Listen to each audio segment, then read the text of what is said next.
Hi sisters, welcome back to my channel.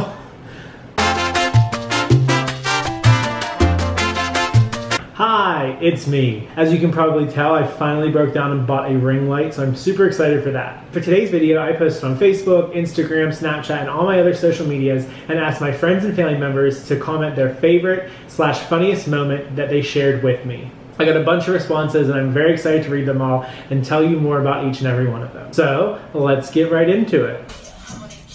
Yeah, get into it! Okay, the first one comes from Snapchat and it is from my good friend Anna Kaufman. Anna Banana Coffee Bean Kaufman. Anna says, "2-made account, but being boozled is a power top." One night, Anna and I played Bean Boozled alone and recorded it on my old MacBook. It was the funniest thing ever. They were so gross. They were so nasty. I wish I still had that MacBook so I could get that footage and just show you all. The next one comes from my mom and she said, "You hiding Jello under yourself when you were all looped up on morphine." Morphine Brett is back. I do not even remember this happening, and I had to call her and ask her what in the world she was talking about, because sometimes my mom goes a little crazy and she doesn't know what she's talking about.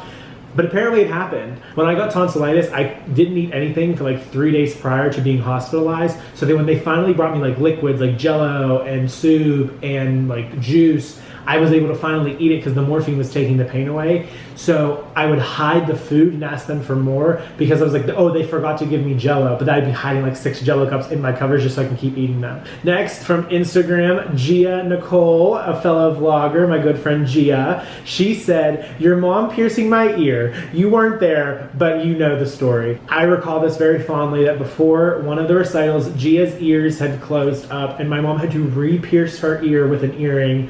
A lot of pain, a lot of suffering on Gia's part, but she's such a trooper and we love you, Gia. The next one comes from my good friend, Juniata College women's basketball superstar, Kathleen McDonald, and Kate gave me a couple options.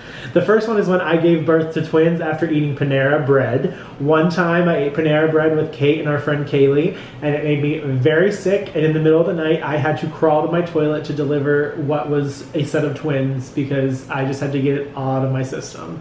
It's very gross, but that's what happened, folks. The second is when I cut myself while trying to cook dinner in my apartment and stabbed myself in the hand and proceeded to pass out. Greg was at work, Charlie was a puppy, and I was completely alone because it was the summertime and I had no one to call. So I called my mom on FaceTime and proceeded to pass out with her on FaceTime. I'm on the phone with my mom. She goes, "Brett, who can I call? Who can I message? Who can come help you?" And I said, "Mom, you have to call my most responsible friend. It's Katie McDonald on Facebook. It's not Kate." She goes, "By Katie on Facebook. Tell her to come to East. She'll know what to do." Kate's first question as I was passed out on the floor is, "Brett, do you have pants on?"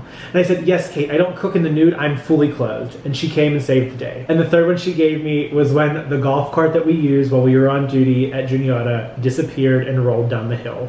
It was Halloween night, we were all dressed up for Halloween duty, and the golf cart disappeared when we went into my apartment to make some hot chocolate for ourselves. We later found out that 2 of our RAs got in the golf cart and drove it down the hill and parked it in front of the tree to make it look like it rolled away from us, but in that moment, Kate and I were having a full-blown panic attack. This next batch all come from my Facebook, and the first one is from Kristen Ferguson, and she says, "Any dance recital prep work would be considered highly entertaining, just saying." We would all get in trouble so much because while Bonnie was trying to get through the show smoothly, we were always cracking jokes, yelling. I was being obnoxious as usual, telling the girls they looked terrible, even when they looked good, just to make them be even better. And I would always get everyone else in trouble, and Kristen was definitely one of the people that got in trouble because of me. So Kristen, I'm sorry, but I love you. This next one comes from Dr. Mrs. Mary Louise Persico, aka Scooch, aka the talk of the town in Monessen. If you want to know anything about what's going on in Vanessa, you go ask Scooch and she will tell you all the tea. Scooch said, "You always entertain." Thank you, Scooch. I love ya. I do try to be funny. I don't think I'm funny. I just think my delivery and the way I tell stories and just like my mannerisms are very funny. This next one comes from one of my oldest, not because she's older than me, but because we've known each other the longest, and best friends, Kayleigh, who just recently got married. Congrats, Kayleigh and Brian. And she said, "Pushing me while I was getting penny candy, throwing turkey at me, you pushing someone who bumped into you, and you licking the cheese." Okay, let's unpack all of these. First of all, I did push her while she was counting penny candy. I did not mean to push her. I feel like I bumped her and she fell. Second, I didn't throw turkey at you, Kayleigh. While you were putting things away, I went to hand you the turkey breast and smacked you in the head with it. 3rd, that girl bumped into me at the Christmas dance. She bumped into me. I didn't know who she was. I turned around and said, I don't even know you. I never pushed her. She pushed me. And 4th, me licking the cheese. I am going to leave that as a very, very, very on the inside joke between Kayleigh and I. This next one comes from Ratch. Ratch, love your girl. She was one of my RAs. You're ridiculous. Ratch said every staff meeting we ever had. That is 100% true. Our staff meetings are probably 5% business and 95% us just laughing, having a good time, gossiping, talking about everyone. And I truly do miss hanging out with my East Nathan and off-campus RAs. They made me laugh so much. This next one comes from Stove Ankney. He is a flight attendant and he is an appliance. He said, when you blamed my cooking for your weak constitution at the Fairbanks Mansion. All I'm going to say about that is that, Steve, you make the worst chili I've ever eaten in my life. I'm serious about this stuff. This one comes from the queen herself, former National American Miss Pennsylvania, Melissa Clark, Broadway star, High Seas fugitive. She does it all, ladies and gentlemen. Melissa also put a bunch of things. She said, forgetting the duty phone, harassing Dan Helbling in your room, laughing for hours on the boulevard before going to the movies. You have so many to choose from. Saying that Melissa and I have had a string of good times together is an understatement. But these are all very funny. One time when we were on duty, we did forget to grab the duty phone because we each thought that the other person had it. And then when one of us finally went and got it, we then left it in my room for our entire tour of duty. Melissa did love to harass Dan in my room. That was pretty hilarious. I still have the videos on my phone, and every time they come up on my time hop, I send them to everyone because she was just so funny as always. Laughing for hours in the boulevard. I think one time in our apartment at Point Park, Melissa and I sat and ate a whole pizza and 2 Chipotle bowls and just laughed and talked about people, and it was just hours and hours and hours. Then we went out for Razzie Fresh. Then we went out to the movies and had popcorn, and God, we put it away that day. But I think we went to the gym that morning, so it really didn't count. This next one comes from Sarah Mahmood, one of my best friends, the peanut butter to my jelly at Point Park, Mr. and Mrs. Point Park, the power couple of PPU. Okay, fine, I'll narrow it down. So we got the raspberry M&Ms. OMG, it's the Fritz. Literally on the floor crying, laughing. You carrying me around because of broken ankle probs. Bitch thinks she's Paul Hennigan. I'm talking to you! 4 a.m. in the computer lab many times, but specifically the Hungry Caterpillar and the Tyra pick, you know the one. Virginia Beach trip, cool for the summer, in the car. You said, Sarah, that man. Watching Avatar and you wanting to kill me. AWA is hurting. Grocery shopping at Giant Eagle and you wanted to kill me. OMG granola. You filming something weird for some broadcasting class like freshman year. Lort, and I was the crunch.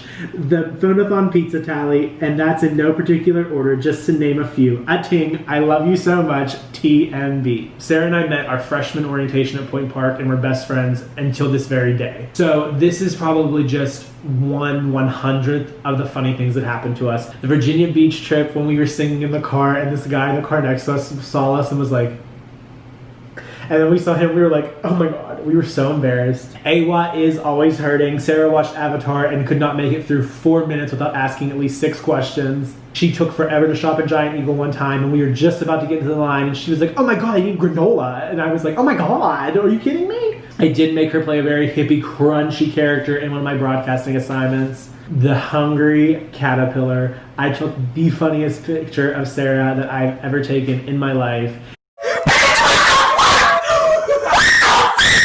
And I keep it to this day, and every time it's her birthday or every time I need a good laugh, I just look at it and send it to her, and it's my favorite picture. She's never looked better than that picture because she's the funny one and I'm the pretty one in the relationship, so you know. But yeah, Sarah and I, we had so many good times together, and Sarah, thank you once again because without you, I'm nothing. My cousin Johnny just sent me a picture of Giada De Laurentiis eating cake, and as you all know, that is in reference to my wedding story about the cake, so go back and watch that video of our wedding vlog if you want to hear that full story again. Thank you, Johnny, for making me relive that. My girl Maureen Polly Griffin said, if you need material, which we both know you don't, you can always use the IHOP at Virginia Beach. Your mother does a great version of it. You really have to know Mo to appreciate this story. We were on a family vacation visiting Christine in Virginia Beach, and I think I was 6 years old at the time. And we went to IHOP for breakfast one day. So we're sitting there waiting for our food because we're a group of like 15 people because there's so many of us, and they finally bring us our food. The waitress sets down Mo's breakfast and there's a hair on her plate. Mo was not having it. The waitress came back and asked everyone how their food was. She said, "Oh my gosh, ma'am, I'm so sorry. Like, is there anything I can do? I feel so bad. We'll make you something." She was like, no. I want you to take this and run as far away as you can. So at the time, my father, who, you know, the king of all dad jokes, says, "I know what IHOP stands for, Mo.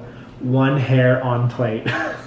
This next one comes from the head RD herself, Kayleigh Herring, now Kayleigh Dale. She said, "When I told you not to lean back in your chair during RA training." During RA training one year, we were sitting in the back, all the RDs, and I did not have 4 on the floor. I was leaning my chair up against the wall, and next thing I know, I feel it start to slip. So I tried to grab Kayleigh for stability, and I just start clawing at her, and I fell. I fell hard, y'all, but I hopped right back up, and I said, I'm fine. And I laughed, and everyone laughed, and everyone was like, "Are you okay?" And I was fine. Kayleigh laughed for a solid 20 minutes. She interrupted the presentation that was going on about 4 times because she would not stop laughing, and it was absolutely hilarious. This next one comes from Betty Mazinetz, my girl Betty. She said, "Dance recitals and you making fun of your mom in that pink wig, and then you impersonating Bonnie." I do a mean Bonnie impression, especially during recital time because Bonnie was super stressed. No, do it again. Louder, music. I did make fun of my mom a lot for that pink wig she had to wear. She got the cheapest pink wig ever for her hairspray number when she made her recital debut. I said, "Mom, you couldn't have got a better wig. Like, come on." From Betty to Susie, Susie says, "Forgetting Kenzie's pants and us trying to throw them in the lake." As you all know from my Disney vlog, I did put Kenzie on stage at Disney without her pants on, and it was actually Susie's idea to throw them in the lake to act like we never had the pants, but we couldn't find anything heavy enough to tie it to them, so we just took the punishment. Finally, this one comes from Steffi Jacella, my girl Steffi. She says, "On our way to Virginia Beach, my mom yelling Farquaad and your mom choking on the chicken nugget." We took a weekend trip to Virginia Beach. Me, my mom, Steffi, and her mom, Kathy. Hey, Kathy, holla! And Kathy was driving, my mom was sitting shotgun, and Steffi and I were in the back. And we had a blast. She had to get chicken nuggets for the way down because she had just gotten out of school and she was hungry, so she had chicken nuggets, and my mom made her give her one. Well, we were eating the chicken nuggets on the road, and Kathy saw a sign that for a place that was called Farquhar or something. I don't even know what the place was called. And she pointed in front of my mom and yelled, "Farquhar!" like from Shrek. Well, me and Steffi started laughing, but when she did it, she startled my mom so much, my mom started choking on the chicken nugget. So I completely forgot to include Hillary Groves because she texted me unlike everyone else, and I just completely forgot about it. I'm so sorry, Hillary. I love you. You're amazing. You are the best. And every moment we've ever shared together is hilarious. I hope you all enjoyed reminiscing and going down memory lane with me as much as I did. During this crazy time in the world, it was really nice to have a laugh, and hopefully it made you all laugh too. If you haven't already, please subscribe to my channel. Be sure to give this video a big thumbs up and leave a comment down below. As always, whenever and wherever you are watching this video, I hope that you have an amazing day, a good morning, a good afternoon, or a good evening. And until next time, I will see you later.